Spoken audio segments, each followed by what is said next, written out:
All right, welcome to the third review, fourth video. Again, that will never not be awkward. But anyway, up this time is Hyper Light Drifter. Yeah. So you might be noticing that this game wasn't provided by anyone, and you might have actually heard of Hyper Light Drifter. It's quite the famous and successful indie title. Usually when something like this occurs, it's filling in for something that didn't work out. In this case, it was some Chinese learning game about Hua Mulan. Not joking about that. Didn't work. So into the scrap heap that went. And this was the first thing that caught the eye. Because I have a whole bunch of games on Steam that are ready to go for this kind of thing. So Hyper Light Drifter just kind of stepped into the void. Anyway, so in case you don't know what Hyper Light Drifter is, it's a top-down action adventure game. I know the impulse is to compare every one of these to the Zelda series. Because that's kind of the gold standard of that genre or subgenre. It's a top-down, in terms of top-down fighting games where you use a sword. Right. And this game does proclaim that it takes influence from, the greats of the 16-bit era. I presume Zelda, but, here's the thing. We cover a lot of retro and a lot of retro throwbacks on this program. I mean, this ain't it. This was one of the early ones of a relatively newer breed of top-down action game that is a lot more heavy on dodging and flash stepping and counter-attacking and attacking in various angles and stuff. Yeah. It's like it doesn't really pair well to Zelda at all. Zelda is slower and more methodical. Yeah. Not Dark Souls levels of slowness. Because honestly, nothing in Zelda is that complicated. Right. But it's definitely working on a different pace than when Link gets a go fast ability. It's either a hook shot that you have to aim and then fire and then it goes out and then you dash across it, or it's Pegasus boots that you have to charge up and then you go fast. In this, you have an at-will dodge that takes you 3 body lengths with a very short cooldown, and you can upgrade that to be able to do them sequentially. Yeah. You can also just fucking dodge dash across very significant gaps in platforms. Yeah, but you will need that upgrade in order to get across some gaps. Yeah, I noticed that. Yeah, found that one out the hard way. And, it's like this game will punish you for trying to do that without the proper dashing equipment. But, Hades is a later big name descendant of that playstyle, I think. Yeah. The point is,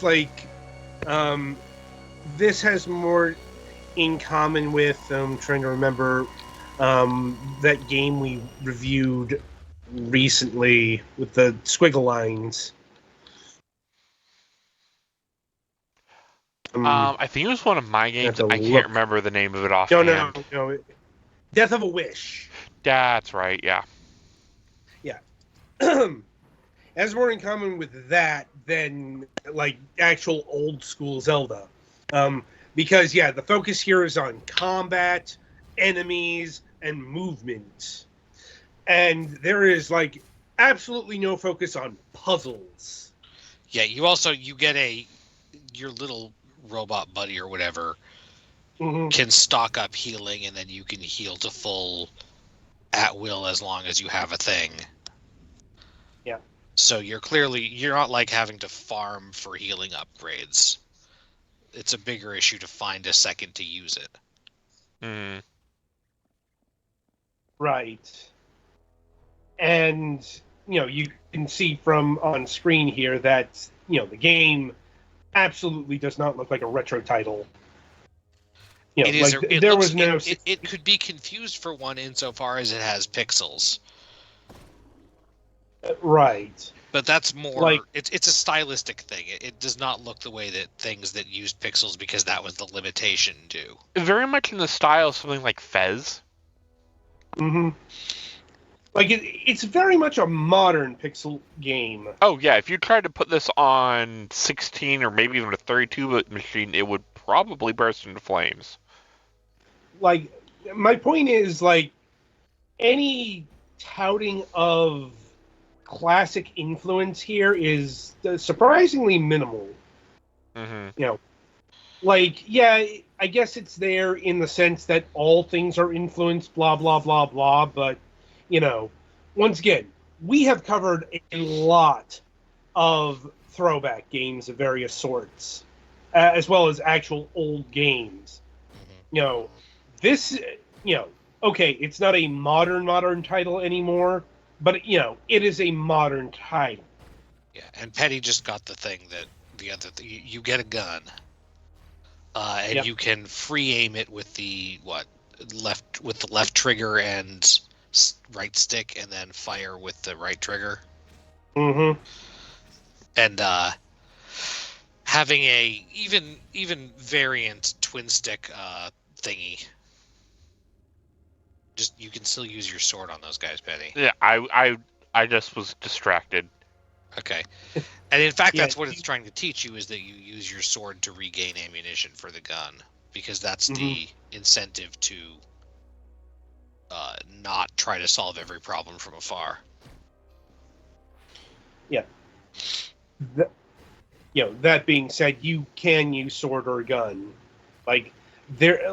Surprisingly, outside of, doing this distance shooting thing, which doesn't come up all that often, truth be told. And this is almost the closest thing that we've had to a Zelda puzzle in the amount that I played, which admittedly wasn't much, is, hey, sometimes you need to hit a switch to make a platform appear. Yeah, I did not play as much as I wanted to because, I've been recovering from a car crash this week. And a cold, which... One of those are more important than the other. Yeah. I mean, thankfully, just minor injuries, but still, my point is, I had to do some resting. So, I did beat the first boss, or one of the first bosses, because, once you get to the central area, you can go north, south, east, west. I went north. It looked like it was strongly hinting to go north, because on the map they give you that side had an incomplete icon and the other ones had complete icons. Well, I mean, I went that way and I beat that segment. Mm-hmm. And I'm currently going through the left, the east. The west direction until I ran out of time. Don't worry, I too am incapable of discerning left from right. Same. With more than about 70% confidence. It's more east-west with me. See, my brain considers those the same thing. Yes, your wallpaper shot for the game. Mm-hmm. Complete with.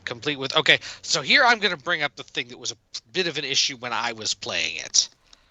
I understand that it can be emotionally effective, but dissonant droning that at a volume that makes your speakers want to kill themselves Like, literally, I had my global system thing at 50%, and I looked at the volume equalizer during the intro thing after it started being loud, and even though the supposed volume cap was around 50%, it was somewhere between 100 and 120. It was really loud, and I get that your character is having these extremely harrowing experiences, and music is one of the best ways to evoke an emotional response. But, like, if you're playing and you have someone else in the next room or in the same room with you, they might wonder what the fuck is going on that's so loud. Do I need to call someone? Yeah, I had to turn this game down in multiple ways. Yeah. I turned it down in-game to it, like, less than half, and it was still very loud. Yeah, and also I'm glad you said something because I have it down to 4%, and OBS is over here like, what the hell? Why is this so loud? Basically. Well, somebody really, really, really liked very loud synthesizers. Like, I understand they want the music to, like, almost, potentially, literally, depending on how good your speakers are, physically shake you. Your character is having a really fucking bad time, and I get that. But yeah,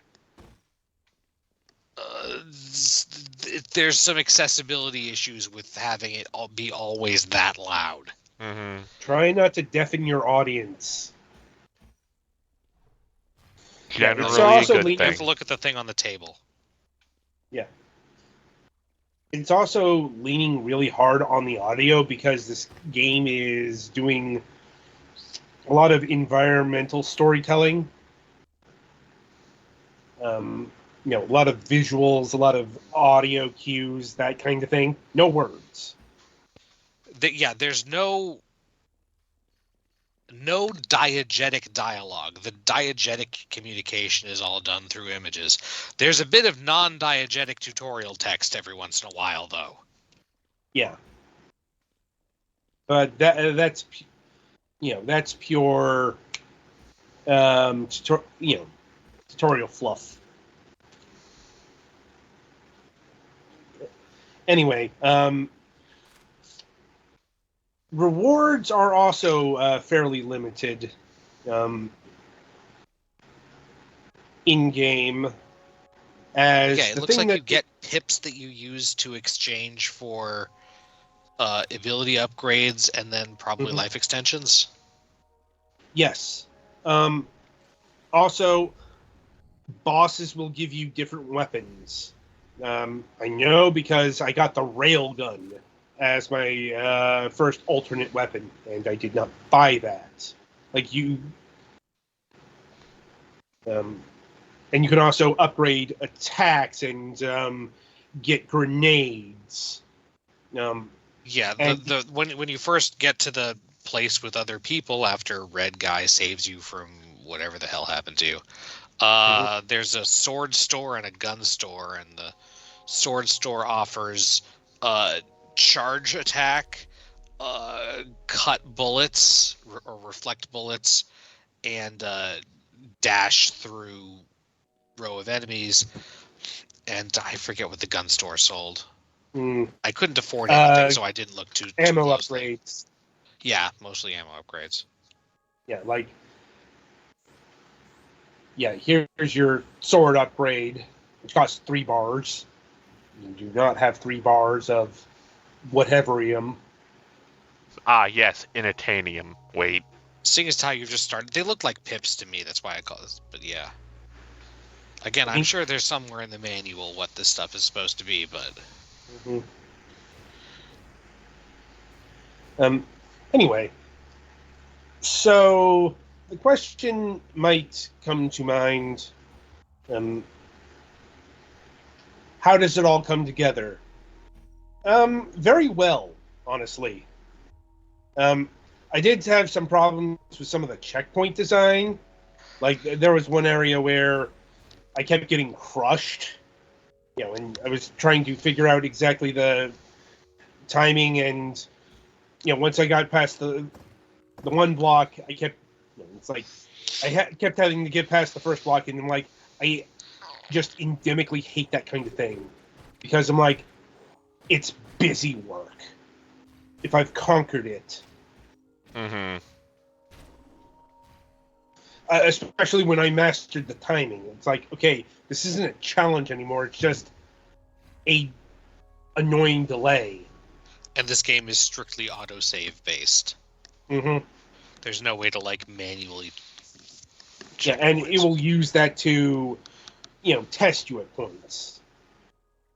It's not my favorite kind of game design. Yeah. But other than that, like, the combat, the movement, everything is top notch.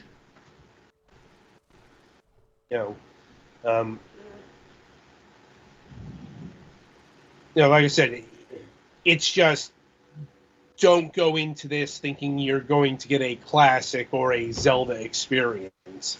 There's plenty of games that go for that. We've covered some of them on the show, like Blossom Tales, or It'll Do. Right. Those are much more modern games in the classic Zelda series style. I don't want to take away from the fact that this game did do a large part of creating / promoting the higher speed dodgy slashy style. Right. Because this is one of the first big name. I'm not going to say it was one of the first. I haven't really looked into that much, but it's definitely one of the first ones that I remember hearing much about. I mean, it's one of the stars of the indie scene. It's one of those, it's up there with Braid, Fez, Super Meat Boy, that level of indie game in terms of quality and influence. Shovel Knight, which is slightly later, but... Yeah. You get my point. So...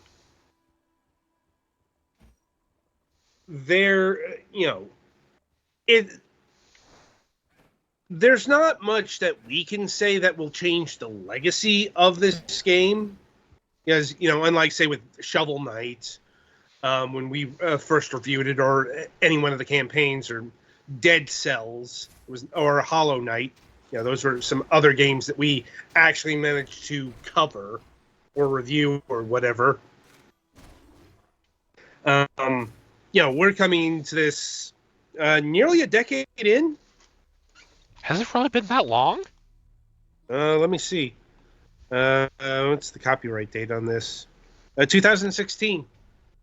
Damn. So 8 years. Like I said, that's why I say it's not a modern game. It's not even in the style that Heart Machine has settled on. Because they seem to be focusing in on 3D. Because their follow-up, Solar Ash, was a 3D game, and I think Hyperlight Breaker is in that style as well.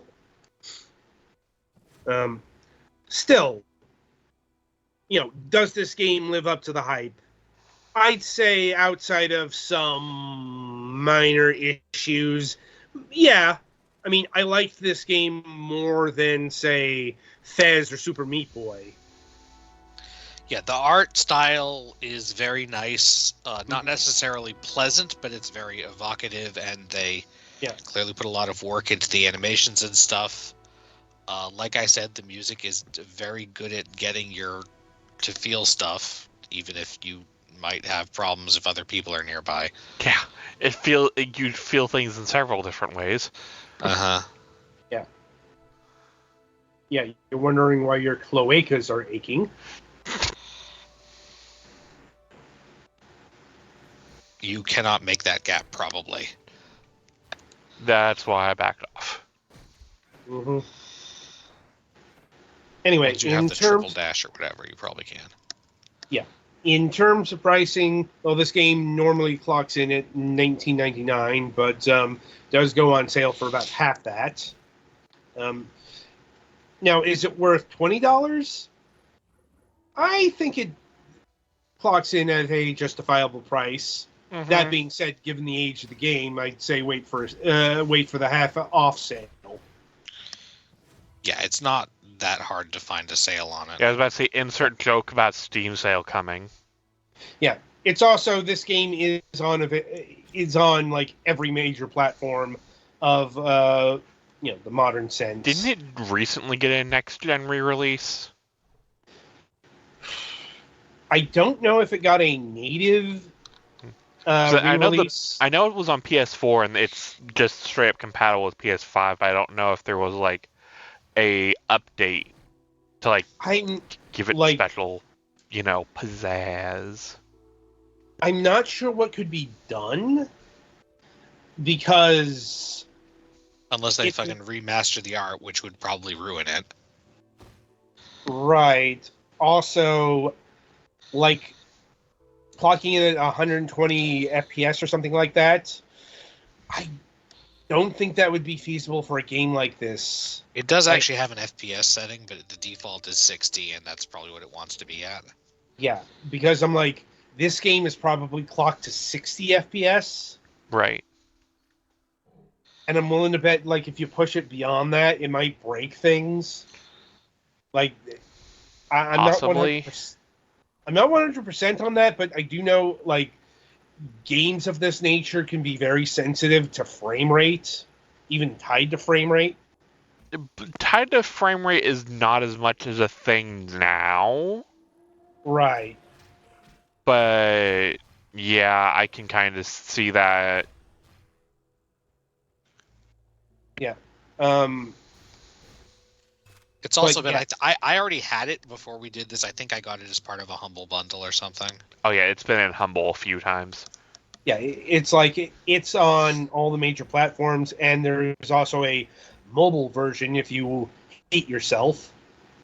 I mean, I guess if it supports controller, then True, c'est la vie.